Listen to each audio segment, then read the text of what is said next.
Pertama-tama saya mewakili keluarga dan keempat anak saya bersyukur hari ini bisa mengikuti sidang pra-peradilan. Tentunya kami dari keluarga sangat meyakini integritas dan hati nurani Mas Nadiem. Kami juga yakin bahwa proses hukum akan berjalan dengan baik dan dengan benar. Dan kami mohon dukungan dan doa dari teman-teman semua. Mungkin itu aja. Terima kasih. Bu Franka? Iya.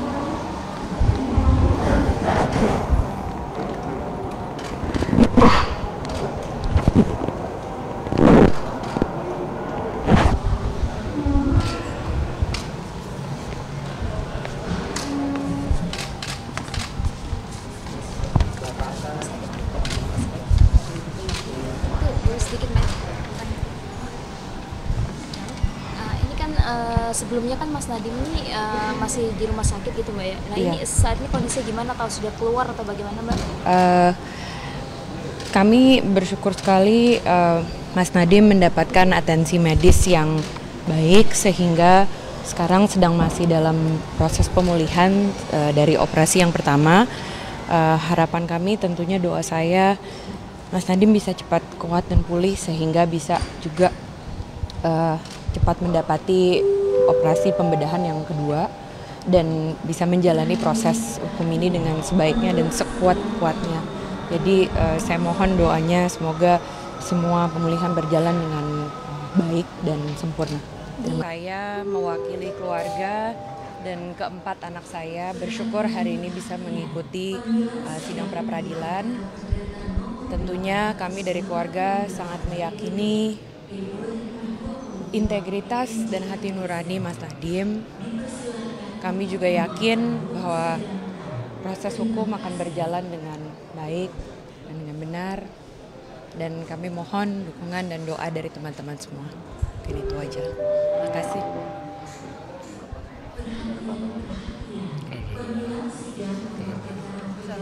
Ya. Ya, sebentar bantuin Bapak tuh.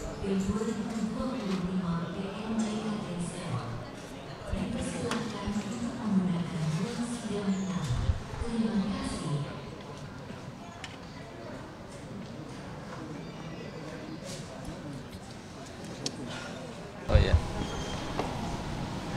Ya. Ya. Udah semua? Pak Abi. Pak Abi. Agenda besok adalah sidang pembuktian dalam pra-peradilan Iya. Karim. Ada 180 dokumen yang akan Iya. dibuktikan besok. Itu boleh dirinci apa saja dan satu ahli yang nanti akan dihadirkan, ahli apa? Ya.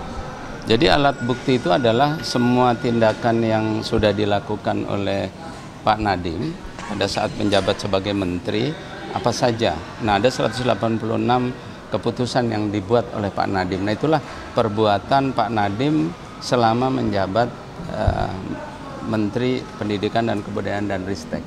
Itu nanti kita akan membuktikan bahwa tidak ada perbuatan sebagaimana dijadikan dasar penetapan tersangka Pak Nadiem.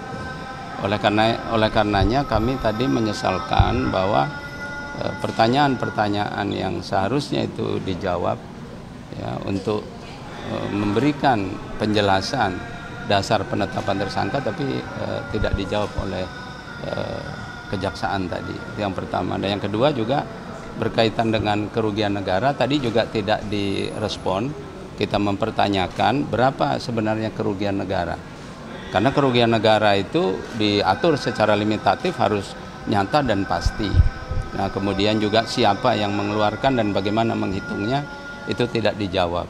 Nah, mengingat tindak pidana korupsi itu adalah sekarang delik material, maka ini ibaratnya sama seperti adanya seseorang sudah ditetapkan tersangka melakukan pembunuhan tapi nggak ada yang mati. Nah, jadi begitu juga penetapan tersangka terhadap Nadiem dapat diibaratkan seperti itu ya. Jadi Pak Nadiem ditetapkan sebagai tersangka tanpa ada kerugian ya, sebagai unsur material yang harus dipenuhi sebelum ditetapkannya sebagai tersangka. Nah, itu besok kita akan buktikan. Nah, ahli yang akan kita hadirkan adalah Pak Hairul Huda yang nantinya akan menjelaskan mengenai aspek-aspek hukum daripada tindak pidana korupsi, aspek hukum di dalam penetapan tersangka, serta aspek pertanggungjawaban dalam suatu perbuatan seseorang. Ya. Seberapa optimis Bapak bahwa status tersangka ini akan dibatalkan dalam pra-peradilan oleh hakim? Ya, tentunya hakim memiliki pertimbangan yang didasarkan kepada ketentuan perundang-undangan yang ada, dan kami berharap bahwa dari jawaban yang diberikan oleh kejaksaan, di mana tidak menerangkan, ya, kenapa? Karena yang menetapkan tersangka adalah kejaksaan, tentunya kejaksaan yang harus membuktikan apa yang menjadi dasar penetapan tersangka. Tapi sampai saat ini tadi jawaban daripada replik kami tetap tidak menjawab apa-apa yang dipertanyakan. Nah, nanti tentunya hakim dengan pertimbangannya, kebijaksanaannya akan menilai apakah dengan tidak dijawabnya pertanyaan-pertanyaan yang seharusnya dia jelaskan sebagai dasar penetapan tersangka, maka hakim akan melihat ini sebagai sesuatu yang tidak memenuhi ketentuan di dalam penetapan tersangka, yaitu adanya 2 alat bukti yang sah, dan kemudian proses penetapan tersangka itu harus ditetapkan apa perbuatan yang disangkakan, apa dasarnya, kemudian berapa kerugian negaranya, dan siapa yang menentukan kerugian negara tersebut. Nah, tentunya kalau kita melihat dari fakta-fakta tersebut dan dari ketentuan-ketentuan yang ada, maka proses penetapan tersangka Pak Nadiem ini seharusnya dibatalkan, karena sudah jelas bahwa perbuatan yang disangkakan itu tidak juga konkret, ya, kemudian juga akibatnya belum bisa dikemukakan oleh jaksa penyidik, seperti itu. Terima kasih.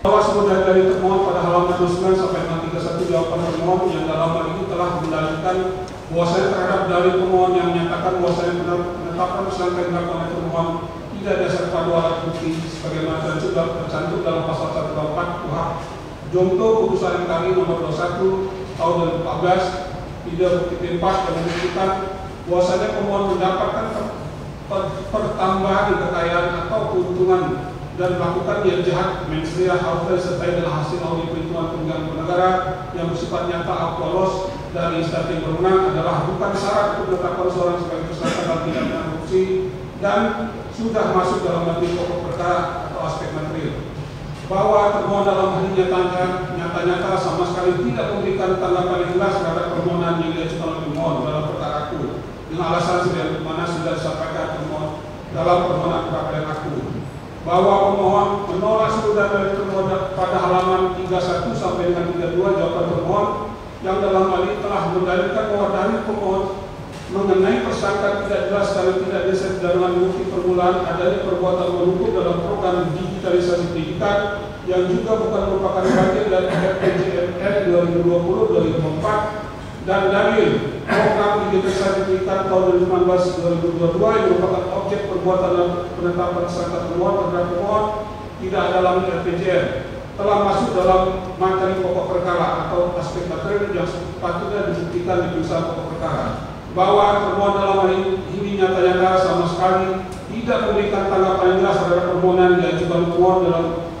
perkara aku dengan alasan sebagaimana sudah disampaikan pada permohonan pra-peradilan aku, bahwa pemohon menolak seluruh dari termohon pada halaman 32 sampai dengan 33 jawaban termohon yang dalam hal ini telah mendalilkan bahwasannya terhadap dalil pemohon yang menyatakan bahwasannya penetapan tersangka terhadap pemohon tidak jelas, tidak cermat dan tidak lengkap karena termohon tidak menentukan kapasitas dan kedudukan pemohon secara pasti dan dalil penetapan tersangka yang ditentukan pemohon sebagai karyawan swasta dalam kurung Menteri Pendidikan, Budaya, Riset dan Teknologi Republik Indonesia periode 2019-2024 menimbulkan ketidakjelasan sebagai telah disampaikan permohonan pra aku bahwa ketidakjelasan perbuatan disangkakan maupun status hukum sebagai tersangka telah menimbulkan persoalan mendasar dalam proses penegakan hukum karena tidak memenuhi persyaratan hukum acara pidana yang disyaratkan adanya kejelasan unsur-unsur perbuatan dan alat bukti yang sah.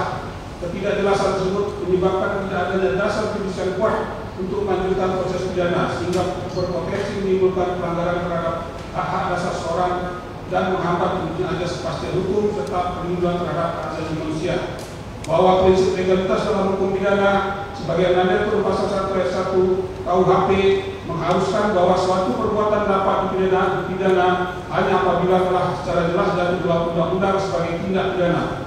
Dengan demikian, apabila perbuatan disangkakan tidak jelas atau tidak dapat dikualifikasikan secara hukum, maka tidak ada dasar yang sah untuk mengadili seorang. Keadaan demikian tidak hanya melanggar azas seluruh krimen sine lege, tapi meniadakan kepastian unsur delik yang menjadi dasar penetapan tersangka.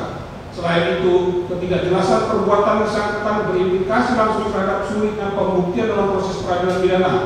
Jaksa penuntut umum sesuai prinsip onus probandi incumbit actuari berkewajiban untuk membuktikan bahwa perbuatan disangkakan memenuhi seluruh unsur tindak pidana. Namun apabila perbuatan tersebut tidak dijelaskan secara konkret dan faktual sejak tahap penyidikan, maka proses pembuktian menjadi mustahil dilakukan secara sah dan objektif, sehingga seluruh proses penetapan tersangka hingga penahanan menjadi cacat hukum dan tidak sah. Bahwa selebihnya terhadap hal-hal yang tidak secara tegas ditanggapi oleh dalam replik ini, pemohon tetap berpegang dan mempertahankan seluruh dalil serta petitum sebagai terbuat dalam permohonan peradilan. Untuk selanjutnya,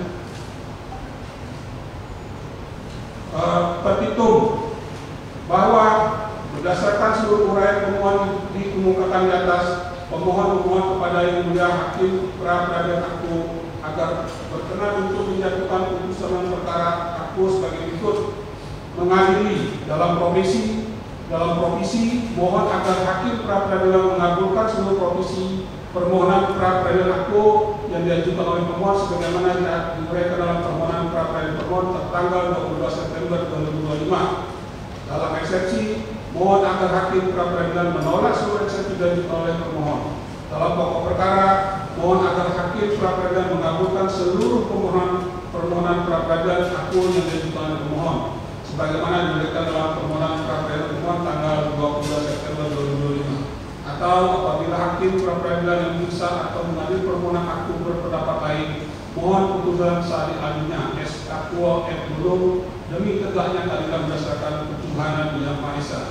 Demikianlah replik pemohon atas jawaban pemohon ini kami sampaikan atas perhatian Yang Mulia Hakim pra Peradilan yang bisa mengadili dalam putus perkara ini. Kami ucapkan terima kasih. Hormat kami tim penasihat hukum Nadiem Anwar Makarim. Terima kasih. Demikian ya, kami beri kesempatan, silakan diskusikan apakah merasa perlu kembali menanggapi. Baik, yang dia langsung kami tanggapi. Tadi sebelum kami tanggapi, kami menyampaikan mengingat kami mendapat